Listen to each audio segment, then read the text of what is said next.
जय हिंद दोस्तों, कैसे हैं आप लोग। मैं आशा करता हूं आप लोग मस्त होंगे, तंदुरुस्त होंगे और अपने पठन पाठन में एकदम लगे होंगे और व्यस्त होंगे।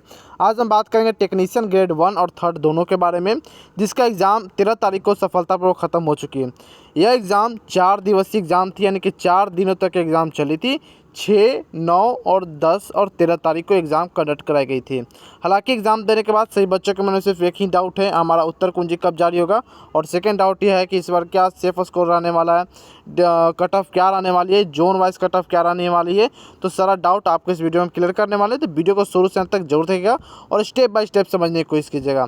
अगर चैनल पर पहली बार विजिट किया हो तो चैनल को आप सब्सक्राइब कर सकते हो, बेल आइकन दबा सकते हो, क्योंकि आरआरबी टेक्नीशियन से जुड़ी कोई भी अगर जानकारी आती है, उत्तर कुंजी के रिगार्डिंग कुछ भी नोटिस निकलती है, तो सबसे पहले आपको इस चैनल पर देखने को मिलेगी। तो सबसे पहले बात करते हैं टोटल पोस्ट को लेकर। तो टोटल पोस्ट इसमें 6238 इसमें टोटल पोस्ट थी, जिसमें टेक्नीशियन ग्रेड 1 के लिए 183 और टेक्नीशियन ग्रेड 3 की बात किया जाए तो 6055 टोटल पोस्ट इसमें शामिल हुई थी। अगर बात किया जाए टोटल फॉर्म अप्लाइड कि कितने बच्चे इस फॉर्म को भरे टेक्नीशियन के लिए, तो लगभग 8 लाख के अप्रॉक्स या 8 लाख के एबव में टोटल बच्चे इस परीक्षा फॉर्म को भरे थे। लेकिन उपस्थिति की बात किया जाए तो काफ़ी कम, यानी कि लगभग 50% इसमें उपस्थिति दर्ज कराई गई है, यानी कि 4,10,525 के करीब इसमें टोटल बच्चे हैं या पेयर हुए या आप परीक्षा दिए हैं।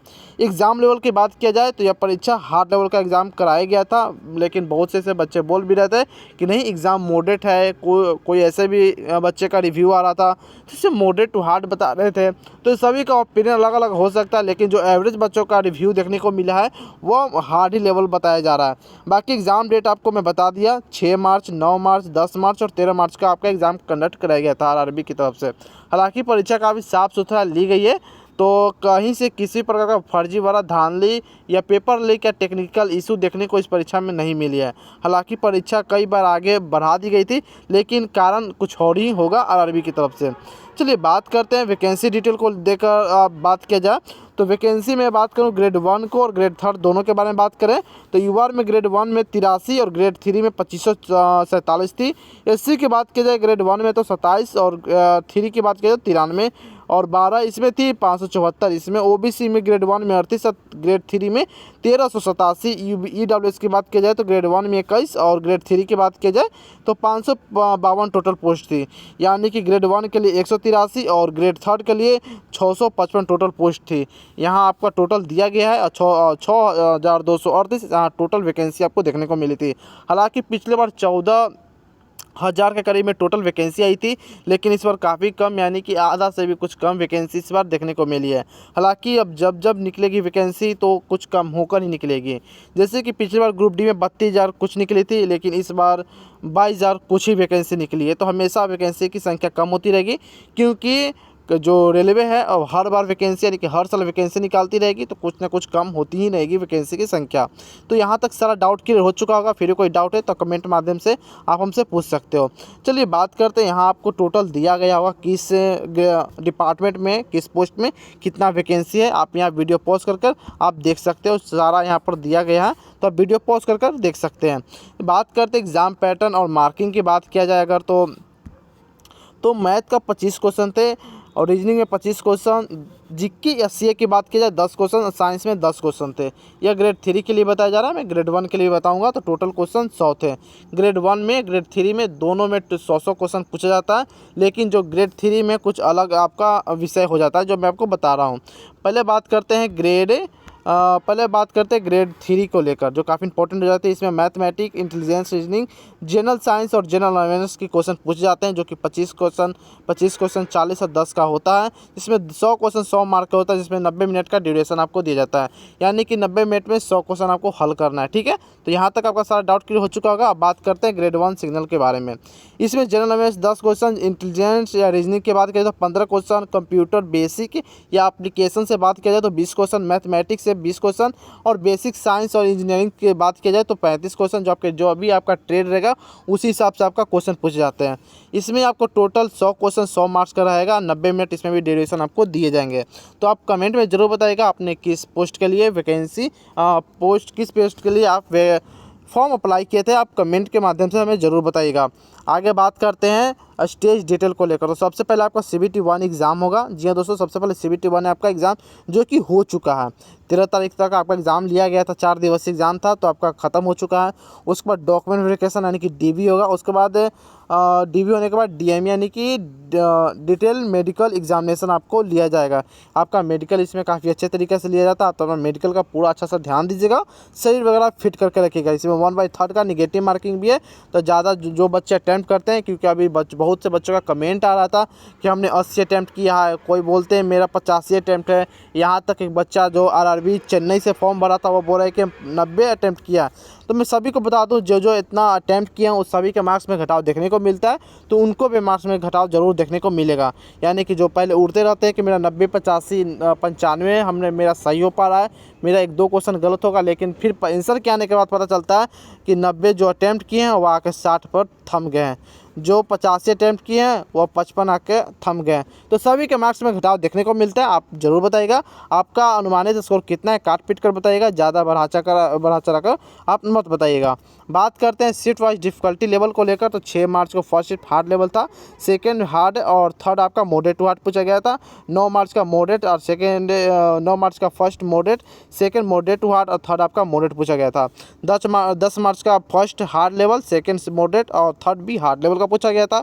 13 मार्च की बात करें तो first moderate, second moderate to hard और third moderate to hard. Overall आपका एग्जाम हार्ड लेवल का ही कंडक्ट कराया गया था। अगर एक वर्ड में सुनना चाहेंगे कि हमारा एग्ज़ाम, आपका एग्ज़ाम कैसा कंडक्ट कराया गया है, तो हार्ड लेवल का कंडक्ट कराया गया है। लेकिन अगर आपकी तैयारी अच्छी है तो आपको ईजी भी लग सकता है, मॉडरेट भी लग सकता है।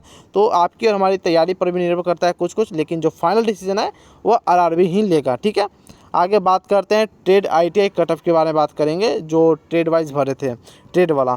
तो पहले बात करते हैं इसमें कौन कौन से होगा। Welder, electrician, fitter, diesel mechanic, diesel electric और वायरमैन जैसे पोस्ट इसमें ट्रेड शामिल है। हालांकि सभी ट्रेड में प्लस माइनस 3-4 के फ़र्क देखने को मिल सकता है, या जोन वाइज भी फ़र्क आपको देखने को मिलेगा। जोन वाइज अलग फ़र्क देखने को मिल सकता है, ट्रेड वाइज अलग फ़र्क देखने को मिल सकता है। तो 19-20 का सभी आपको फ़र्क देखने को, डिफरेंस देखने को मिलेगा। ठीक है, बात करते हैं रेड जोन में कौन कौन से RRB जोन आ रहे हैं। तो पहले गुवाहाटी, प्रयागराज, चंडीगढ़, पटना, कोलकाता, रांची, मुजफ्फरपुर, भुवनेश्वर, ये इस बार जोन ऐसे हैं जो टेक्नीशियन में आपको रेड जोन साबित होने वाली है। तो आप अगर यहाँ से फॉर्म भरे हो तो लगभग आपको, अगर यूआर से हैं तो 74 से 77 के बीच में आना अनिवार्य है। मैं बात कर रहा हूँ रो मार्क्स की, तो आप ध्यान दीजिएगा, रो मार्क्स की हम बात कर रहे हैं। अन्य वर्ग पिछड़ा नहीं कि OBC की बात करें तो 70 से 72, EWS 67 से 70, SC की बात किया जाए तो 64 से 67, ST से 60 से 64 करीब में अगर आपका रो मार्क्स बन रहा है तो ठीक ठाक है, आप DV के लिए सिलेक्ट हो सकते हैं। चांस काफ़ी हाई रहेगा अगर आपने इतना अटैम्प्ट किया है तो। अब बहुत से बच्चे बोलेंगे क्या, मैं आपको पहले ही आपको बताता हूँ कि इतना कम कट ऑफ नहीं जाएगा। आपके मन में भी सवाल उठ रहा है कि इतना कम कैसे जाएगा, या किन्हीं को लगता है कि इतना ज़्यादा कैसे हो गया, 74-77 ज़्यादा बता रहे हैं, किन्हीं को लग रहा है कम बता रहे हैं। तो पहले मैं आपको डाउट करता हूँ कि क्लियर कर देते हैं कि ज़्यादा नहीं है या कम नहीं है। तो कम इसलिए नहीं है क्योंकि मैं रो मार्क्स बता रहा हूँ, इसमें आपको कुछ बोनस मार्क्स भी देखने को मिलेगा। आंसर के आने के बाद जो आपत्ति दर्ज कराई गई, फिर होगा नॉर्मलाइजेशन देखने को मिलेगा, तो कट ऑफ कुछ बढ़ सकती है। ठीक है, क्योंकि सीट की संख्या कम है तो कट ऑफ हाई जा सकती है, नॉर्मल सी बात है। ठीक है, बात करते हैं ग्रीन जोन को लेकर। तो ग्रीन जोन मुजफ्फरपुर, भुवनेश्वर, रांची, गोरखपुर, मुंबई, चेन्नई, अहमदाबाद, बेंगलोर, अजमेर, भोपाल, सिलीगुड़ी, तिरुवनंतपुरम, सिकंदराबाद, बिलासपुर, मालदा और जम्मू कश्मीर। अब आपको लग रहा हो कि रांची इस यहाँ पर भी है और यहाँ पर भी रांची, या देखिए जो ऐसे 2-2 जगह दिए गए हैं ग्रीन जोन और रेड जोन में, तो उनको 50% उम्मीद है कि वो ग्रीन जोन में भी हो सकते हैं, 50% उम्मीद है कि वो रेड जोन में भी हो सकते हैं। तो यहाँ तक मैं आपको दोनों जगह दे दिया हूँ ताकि आपका थोड़ा माइंड डिस्टर्ब ना रहे।